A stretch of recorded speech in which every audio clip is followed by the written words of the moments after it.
Brooklyn Independent Television.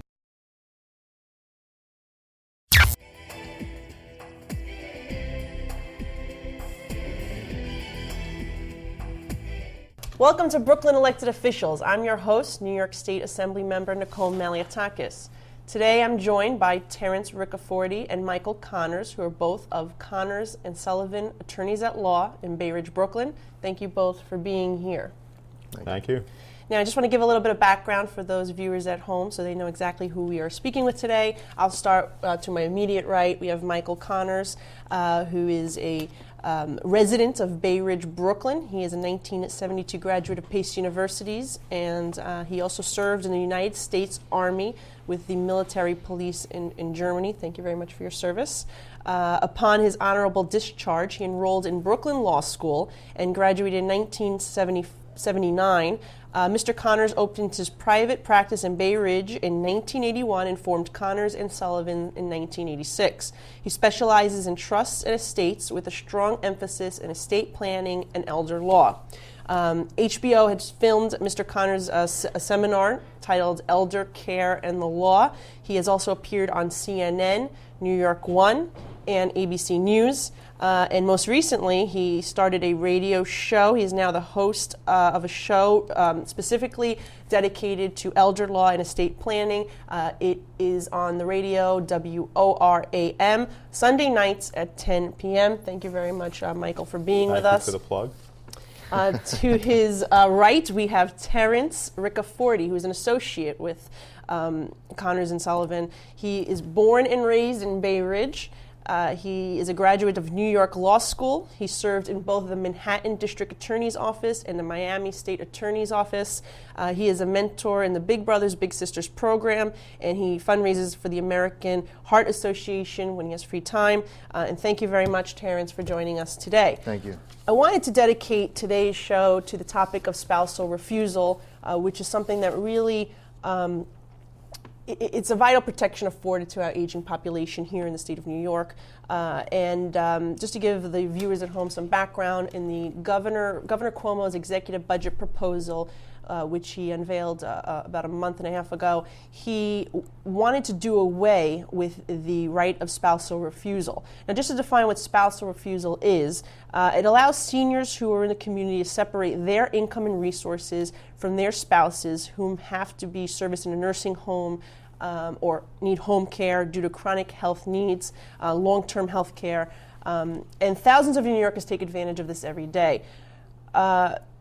With spousal refusal, the healthy spouse is able to keep a home, a car, and $113,640 in assets. Without spousal refusal, the couple would have to spend down their entire life savings and live the remainder of their lives on $20,850 in assets, which is impossible to do in any state, let alone the state of New York.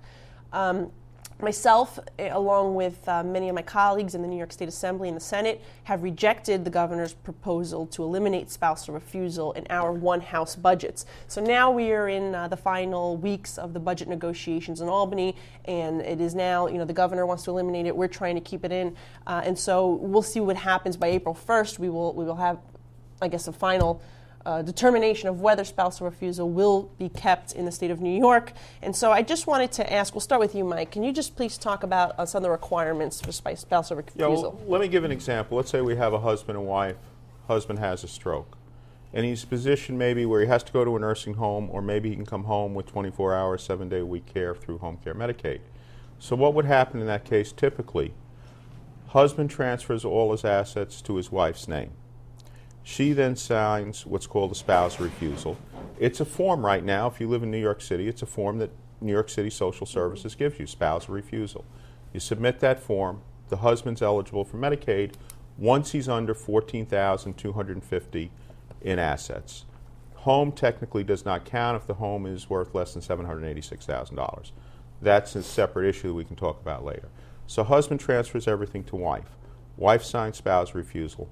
Husband then can apply for medical assistance, Medicaid, to pay either for his nursing home bill or home care bill. And the reason sometimes this is important, the average cost of a nursing home right now in Brooklyn is approaching $13,000, $14,000, $15,000 a month. And middle-class families can very easily be bankrupted if they have to pay the bill. Who can pay a $14,000, $15,000 a month bill? So in the past, or what's the situation now, husband transfers everything to wife, wife sounds spousal refusal. That nursing home bill, most of it can be picked up through Medicaid. Now, depending on the income and resources, the wife may have to pay something toward the bill, but at least the bulk of the bill is picked up. Now, in the past, before we had spousal refusal, people were married 30, 40 years. Sometimes they were getting divorced. Because, again, you're married 40 years. Do you want to pay can you afford to pay $15,000 a month? And in a lot of cases, in my experience, it's more the stress of what might happen than what actually happens that's the burden on the middle class. Here we have a poor woman, her husband has a stroke, and, I'm using that as our example. Husband has a stroke. She's worried about his health. And then on top of that, she's worried about losing everything and losing her life savings, losing her house. Last year, when the governor had also proposed the elimination of spousal refusal in the state of New York, I had a gentleman who's 75 years old. His wife suffered for the last 18 years of Alzheimer's. He provides the home care that she needs, and he's a caregiver at home. He was devastated and really scared about the possibility of using spousal refusal because it's the only thing that keeps him afloat right now. They have a house. She has home care. If they were to eliminate the spousal refusal, he would lose his home, but not only that, he would have to put her in a nursing home. And obviously in Brooklyn we have, there's the lack of nursing home beds that we have in Brooklyn. I mean, we certainly want to keep people out of nursing homes. We want to keep them in their homes and give them the best quality of life that we can. He was very stressed and emotionally upset about the possibility, because the surviving spouse or the healthy spouse needs to be able to live for the rest of their life. And how are they supposed to do that when they're supposed to provide for the couple $20,850 for the remainder of their life? I mean, you can only have a certain amount of income. What is the income that the healthy spouse is allowed to have? Well, the healthy spouse is, in effect, under spousal refusal, allowed to have any income. That's not the problem. If you apply for home care Medicaid, for the sake of argument, your income in theory cannot be, assuming you're over 65, if it's over $812, technically you're not eligible, but there are a lot of ways the legislature in the past has helped us on that, where we can do pooled income trust. But technically the income level, let's say for home care Medicaid, would be $812 a month. Now, again, with spousal refusal, the community spouse, the well spouse, the healthy spouse really can have almost any amount of income. And of course, most of the time for people in the middle class, people who, they're on fixed incomes. There are a lot of people in New York State, they really don't have much more than $30,000, $40,000 at best in retirement income. And so all of a sudden, to have $30,000, $40,000 worth of income, maybe you have to pay $15,000 a month nursing home, $6,000 a month home care. And of course, I think one of the impacts, if we do away with spousal refusal for home care Medicaid, and we federally mandated, in effect, we may have spousal refusal for nursing home Medicaid, what's going to happen? The spouse is going to have to make a terrible decision. Do I put my husband, do I put my spouse in a nursing home?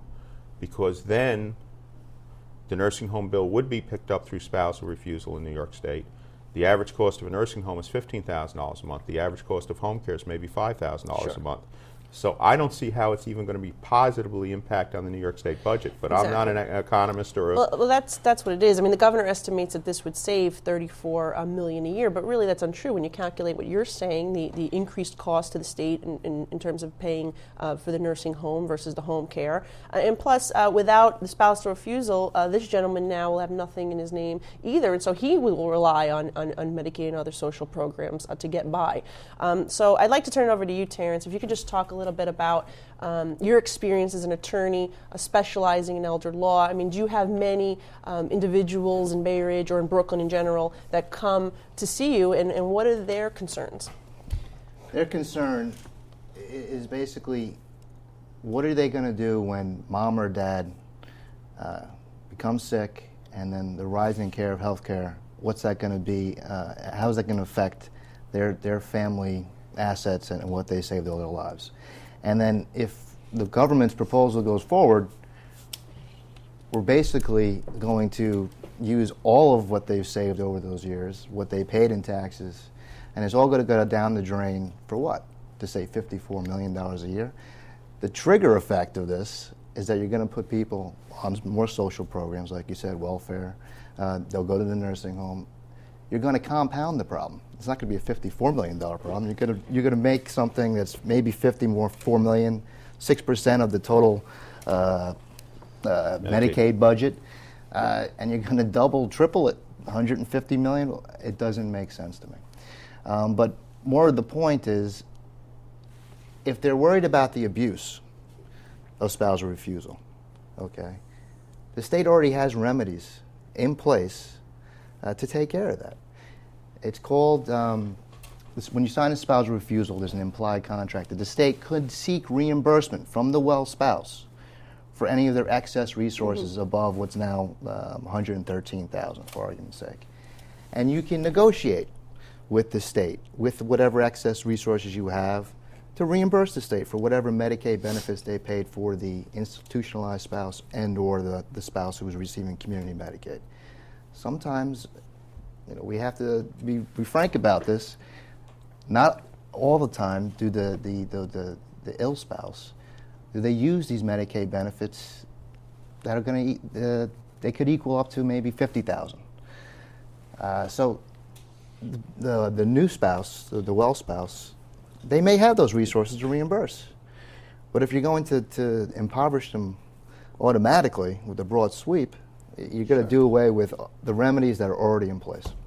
Yeah, I mean, I find it very disheartening that, that the state of New York would actually want to do that to someone who has sacrificed and saved their whole life and then take away all their assets. I mean, it really is sad. It's a very sad situation. I'm hoping that, and I believe that we will be successful, the Assembly and the Senate, in fighting back and pushing back the governor's proposal, and that we will keep spousal refusal. And these are people who played by the rules their entire lives. They paid their taxes.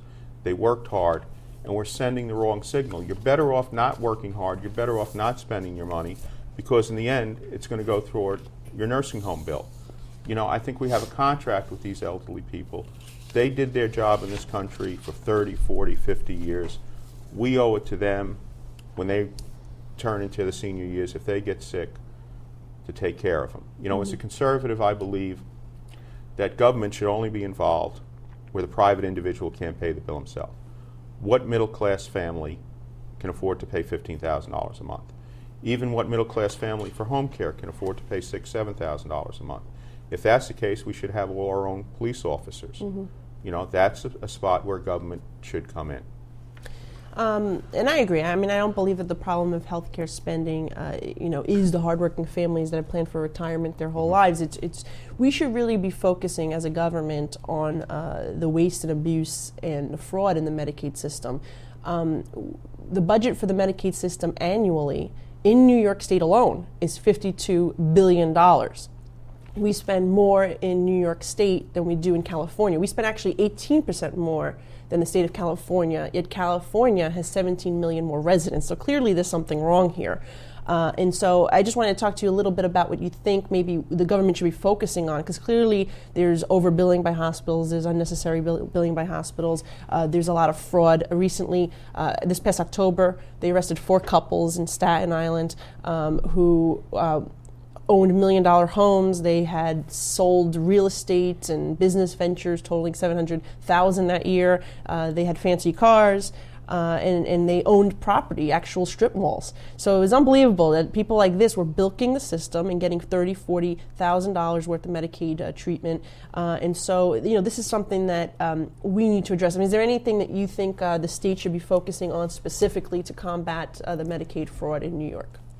I'll change gears a little bit, but sometimes for taxes, estate taxes, sometimes somebody who plays it straight, they pay the tax, they get punished. Somebody doesn't play it straight, they pull games, a lot of times they get away with it. And there are a lot of things that New York State could put into place to try to catch fraud. They just don't do it. They can't be bothered.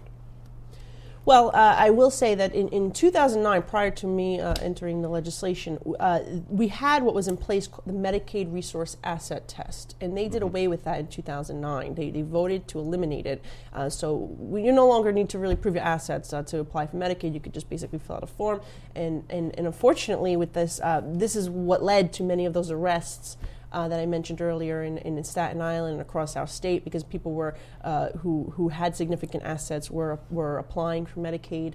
And the estimate is $5 billion annually, which is 10% of the Medicaid budget in New York is supposedly going to fraud, waste, and abuse. $5 billion. That was half of our deficit in the state last year. So it is, a significant amount of money, and the taxpayers are the ones who need to pay the bill. Senator Marty Golden, who is my colleague in Bay Ridge, Brooklyn, the two of us have co-sponsored legislation to reinstate the Medicaid Asset Resource Test. Do you think, what are your thoughts of that? Well, no offense to that. The problem is people who lie may lie. And the honest person is going to tell the truth. And 90% of the people are probably honest. So I'm not sure if that's going to help, because people who are dishonest, who are fraudulent, are going to figure out ways to get around the system. So I don't know if the asset test, I have no objections to it, but I'm not sure that's going to help that much. I think the thing is we have to punish people who commit fraud. We have to find people who commit fraud.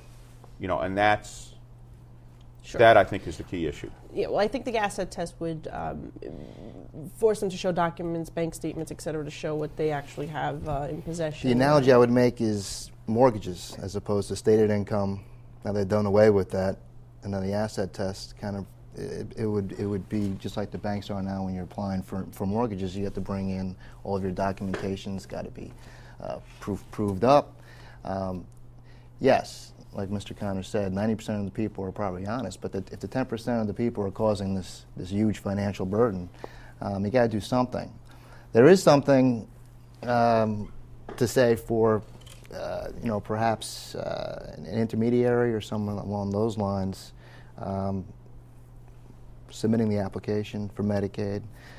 For instance, tax preparers. Okay, when they sign the tax returns now, what they sign, they're basically telling the IRS or New York State that this is the truth, or else the state or the IRS is going to hold you accountable, perhaps criminally. Perhaps there should be more notice or warnings with the asset verification that there's going to be criminal prosecution. Bold, very bold.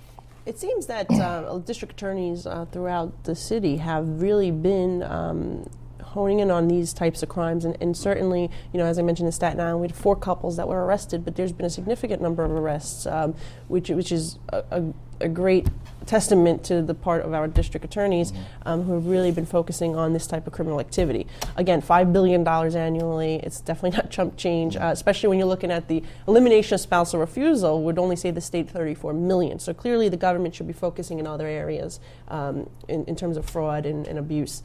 Is there anything else that you would like to add, I guess, for someone who's watching this show, maybe confused about spousal refusal or how this specific elimination would impact them? Is there anything you can tell them? Well, if there is no spousal refusal, there may be effects throughout the society. I think the main part about doing away with spousal refusal is the fear, in many cases, more than the actuality. Again, your husband has a stroke, he's going to a nursing home. There's not spousal refusal. You say, oh my God, I'm going to have to pay so many dollars a month for the rest of his life. I'm going to be bankrupt. And yes, maybe the husband lives 3 months, 6 months, passes away. Maybe the economic outcome wasn't as bad, but the fear, the anticipation that I'm going to lose everything. And you're almost to the point where, like if your husband lives 5 years, you're going to be bankrupt. That puts people in a terrible perspective. It's the fear more than anything else. And these are people who work to save their assets ordinarily. These are not people who came in here for a free ride. So I think to those people we owe it, at least in their later years, not to impose this. And I don't think we want to get, part of the reason spousal refusal came into play is because people were getting divorced. People who are married 30 to 40 years were getting divorced rather than lose all their assets to a nursing home, rather than losing all their assets to home care. Do we really want to, is marriage become so little that we don't care about the sanctity of marriage because, we're saying, okay, if you're divorced, that's fine. We can't sue you for support. So get divorced. This, I think, would be detrimental to our community and to the seniors in our community who have saved their entire lives and who are going through the emotional stress of providing for a loved one. And as you mentioned, it would incentivize divorce. Is that something that you fear as an attorney? Absolutely, and it also may bring on the evaporation of the communities that we all have grown up in and that your constituents are in. Even the governor's former community in Queens, because their resources will be depleted. Some of them, if not all of them, will be forced to sell their homes. You won't have the entrenchment of communities that we've had over the years. There won't be these houses passed down amongst generations. They'll be sold in order for the seniors just to get by, especially the well senior who has to live, maybe another 10, 12 years and then pay for their own or be forced to go on welfare or Medicaid. So I think it's twofold. One, the divorce aspect of it. I mean, what are we supposed to do as attorneys? Advocate divorce? And also the fact that, yes, our communities would disappear as we see them. Not only that, we may be driving some of our honest seniors to committing fraud because somebody is there, I'm going to lose everything. They might be tempted to commit fraud where otherwise, out of desperation, they may be an honest person, but they don't want to lose everything. And I don't think we want to place our seniors in that position. Well, the good news is that, as I mentioned earlier, both the Assembly and the Senate, in their one-house budget proposals, have rejected the governor's elimination of spousal refusal. So we are hoping that, and we will find out in the next couple of weeks, if the New York State government does keep it intact. Now, on a bright note, this has happened every year for the last 18 years. They have tried to eliminate spousal refusal. Every year, the governor of the state proposes it. And obviously, in the last 18 years, we've been through a number of governors. And the Assembly and the Senate always reject it. So, we are hopeful that it will remain intact. But you never know. I mean, you never know. We have a governor who's very adamant and forceful in getting his way in certain issues. And so, but this is something we need the community to be aware of, to call your legislator and let them know that we need to keep spousal refusal as an option here in the state of New York. And again, in any situation, whether it's abuse or not, especially if you live in New York City, the Department of Social Services can sue for support from the community spouse. Let's say there's $1 million transferred from husband and wife. New York City reserves the right to sue for support. Sure. That's there. It's not like it's a completely free ride. Now, in the same circumstance, if we're getting to the point where there's no spousal refusal, husband transfers everything to wife, wife divorces husband, well, guess what? The city, who enforces the Medicaid program in New York, is not going to be able to sue the spouse for support. So there's going to be less revenues there. Yep. It's not a free ride. The city reserves the right to sue for support. I think they could do a better job in who they pick and choose to sue for support, but they have the right to sue for support if they think it's an abuse, or even if it's somebody has assets technically slightly in excess of the. Do they find instances where they need to sue to get their money back? Is this something that's common? Or? Well, that's what Terence does in our office. He defends the well spouses against those lawsuits because, again, we could have a difference of opinion, and we represent our client. We had one client, assets were transferred from wife to husband. The wife was fairly young, in her 60s. She suffered from an accident. She became a paraplegic. Now, he wanted to bring her home. Now, she immediately became eligible for nursing home Medicaid, and she was on it.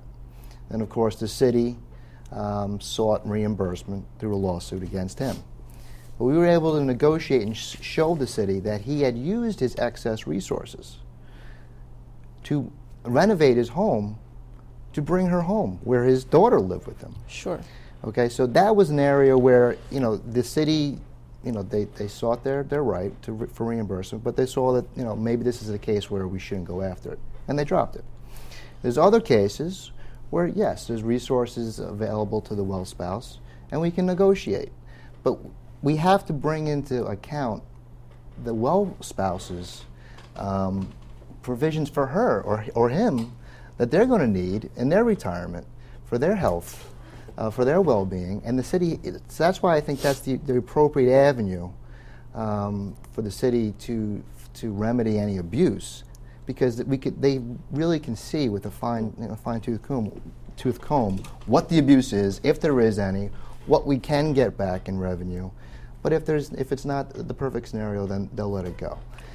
Sure. Some of your listeners may be a little confused. Well, isn't this covered by insurance? Isn't this covered by Medicare?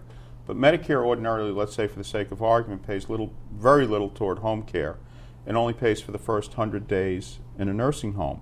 Now, yes, the remedy is to buy insurance. But if you're on a fixed income, if we have a couple of 75 years of age, the insurance policy to pay for long-term care insurance, nursing home insurance, home care insurance, is going to cost that middle-class family $15,000 a year. Sure. Senior citizens on a fixed income can't afford it. If somebody's in their 50s or 60s, and obviously they can get the premiums for lower rates, they can afford it, you should buy insurance. We should encourage people to buy insurance.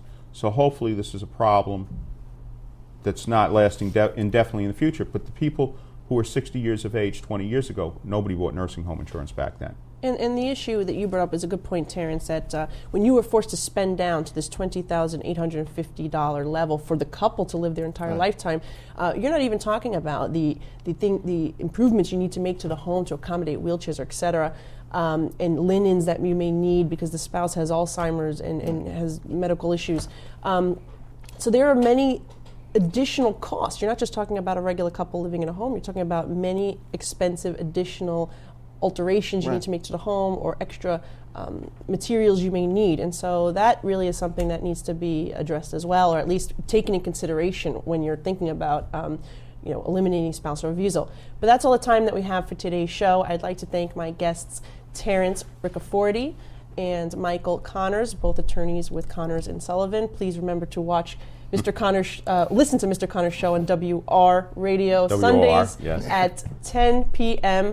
I'm Assemblymember Nicole Malliotakis, and if you'd like to reach me, you can call my office at 718-987-0197. Thank you for watching Brooklyn Elected Officials on the BCAT TV network.